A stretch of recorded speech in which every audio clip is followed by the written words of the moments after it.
শাক ভাজি করব, মজার তিল ভর্তা করব, আর সাথে তেল বানিয়ে নিব। তো সব কিছুই থাকবে আজকের ভিডিওতে। সো হ্যালো এভরিওয়ান, আসসালামু আলাইকুম। সবাই কেমন আছেন? আশা করি যে যেখানে আছেন অনেক বেশি ভালো আছেন। আলহামদুলিল্লাহ, আপনাদের দোয়ায় ও ভালোবাসা পরিবার নিয়ে আমিও ভালো আছি। এই যে বরাবরের মতো আরেকটা ভিডিও নিয়ে আসলাম। তো যে যেখান থেকে দেখতেছেন বা দেখবেন, প্লিজ একটা লাইক দিয়ে কন্টিনিউ করবেন। আর যারা নতুন ভিজিট করেছেন, প্লিজ সাবস্ক্রাইব করে পাশে থাকা বেল অপশনটা অন করে দেবেন। আমি নতুন কোনো ভিডিও দিলে আপনার কাছে নোটিফিকেশন যাবে, আর আপনি আপনার সময় সুযোগ করে দেখে নিতে পারবেন। তো ভিডিওটা আমি রাত থেকে শুরু করেছি। রাত্রে কি রান্না করছিলাম সেগুলোই। তো এই যে এখানে কলমির শাকগুলো আমি ভালো করে ধুয়ে নিলাম। এখন ভাপ দিয়ে নিব, তার জন্য একটু লবণ দিয়েও দিলাম। আর এই যে মাঝে মাঝে একটু নাড়াচাড়া করে উল্টিয়ে দিতেছি, যাতে সব পাশে সিদ্ধ হয়ে যায়। আর কলমির শাক সিদ্ধ করে রান্না করলে আমার কাছে ভালো লাগে। রান্না বলতে ভাজি, আমি যেভাবে করি সেগুলোই আপনাদের সাথে শেয়ার করি। আর এখানে ভাত বসিয়ে দিব, তার জন্য চাউলটা ভালো করে ধুয়ে নিতেছি। জানি না আমার ভিডিওগুলো আপনাদের কাছে কেমন লাগে, অবশ্যই কমেন্টের মাধ্যমে আপনাদের মতামত জানাবেন। আর যদি ভুল ত্রুটি হয়ে থাকে তাহলে ক্ষমা সুন্দর দৃষ্টিতে দেখবেন। তো এই যে চাউলটা আমি ভালো করে ধুয়ে নিলাম। আর দেখুন, আমি কিন্তু চাউলের পানি মাপ দিই নেই। কে কে এরকম করেন কমেন্টে জানাবেন। তো এই যে চাউলটা বসিয়ে দিলাম। আর এ পাশে শাকটাও ভাপ দেওয়া হয়ে গেছে, এখন ভাজি করে নিব। তো এই যে কড়াই বসিয়ে দিলাম।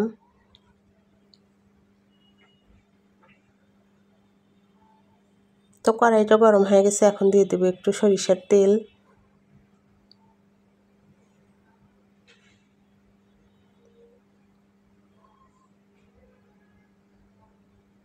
আর এই যে তেলটাও গরম হয়ে গেছে, এখন দিয়ে দেবো পেঁয়াজ আর রসুন একটু থেতো করে নিয়েছি।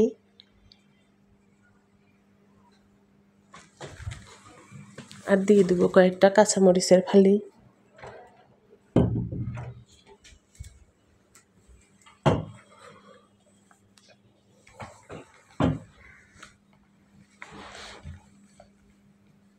তো এই যে লাল লাল করে নিয়েছি, এখন শাকটা আমি দিয়ে দিব।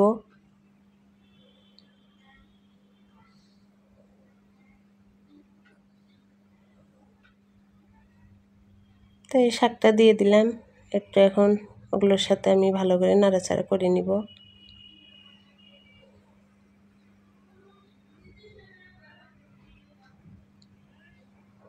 তো এই যে ভালো করে একটু নাড়াচাড়া করে নিতেছি।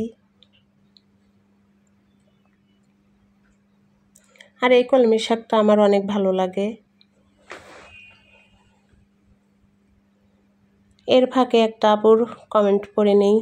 যশোরের মেয়ে হেনা চ্যানেল থেকে হেনা আপু আমাকে বলছিল, সবাই তো পছন্দেরটা জানলাম, তা আপনার পছন্দটা কি আমি জানতে চাই। তো আপুর কমেন্টটা আমার অনেক ভালো লেগেছে। তো আপু, আমরা যেহেতু বাঙালি মানুষ, মাছে ভাতে বাঙালি, আমার কম বেশি সব কিছুই পছন্দ আপু, আমি সব কিছুই খাইতে পারি আলহামদুলিল্লাহ। তো আপুর কমেন্টটা পড়ে অনেক ভালো লাগছে, আপনাকে অনেক অনেক ধন্যবাদ আপু।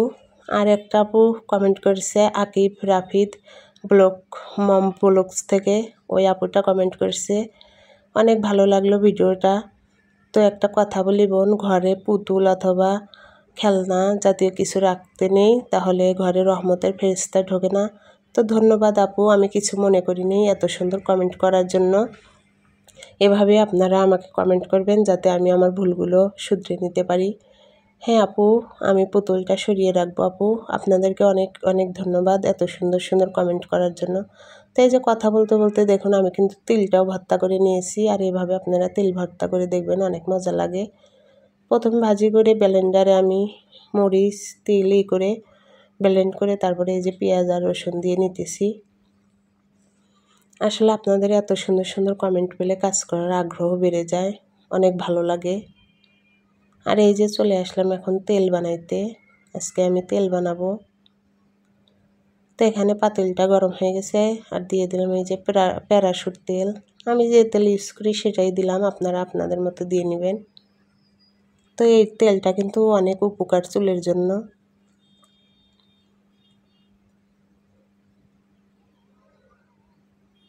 আর এখানে নিয়েছি এই যে উপকরণগুলো, আসলে আরও উপকরণ দেওয়ার দরকার ছিল, কিন্তু আমার কাছে তো ছিল না, যেগুলো ছিল আমি সেগুলোই দিয়ে দিলাম। এই যে সব উপকরণগুলো একটু একটু করে আমি দিয়ে দিব, দিয়ে আমি অনেকক্ষণ জাল দিয়ে নিব। আসলে এই উপকরণগুলো ভাজা ভাজা হয়ে গেলেই নামাইতে হবে। তো এই যে নাড়াচাড়া করে নিতেছি।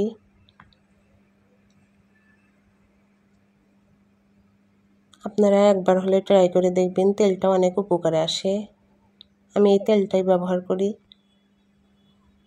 তো এই যে বারে বারে নাড়াচাড়া করে দিতেছি। দেখুন কালারটা কিন্তু চেঞ্জ হয়ে যাইতেছে।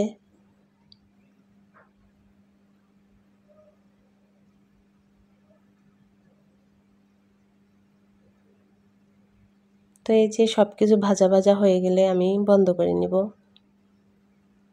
তো এই যে ভাজা ভাজা হয়ে গেছে, আমি বন্ধ করে ঠান্ডা করেও নিয়েছি অফ ক্যামেরায়। আর এখন একটু ছাঁকনি দিয়ে সেঁকে নেব।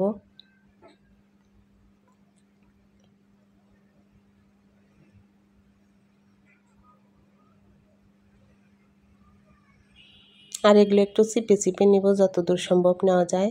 আর দেখুন আমার তেলটার কালার কিন্তু অনেক সুন্দর হয়েছে। আর এই তেলটা ঠান্ডা হয়ে গেলে পুরোপুরি আমি একটা বোতলে ভরে রাখবো। আর এই যে দেখুন সব কিছু করে নিয়েছি, আমি রান্নাঘরটাও পরিষ্কার করে নিয়েছি। আসলে রাত্রে যদি এভাবে রান্নাঘর পরিষ্কার করে ঘুমানো যায়, আসলে ঘুমটাও অনেক ভালো হয়, শান্তির একটা ঘুম দেওয়া যায়। আর এই যে রান্নাঘরটা আমি ঝাড়ু দিয়ে নিতেছি। আসলে ঝাড়ু দিয়ে বাইরে রাখবো না, এখানেই রাখবো, সকালবেলা আমি ফালাই দিব।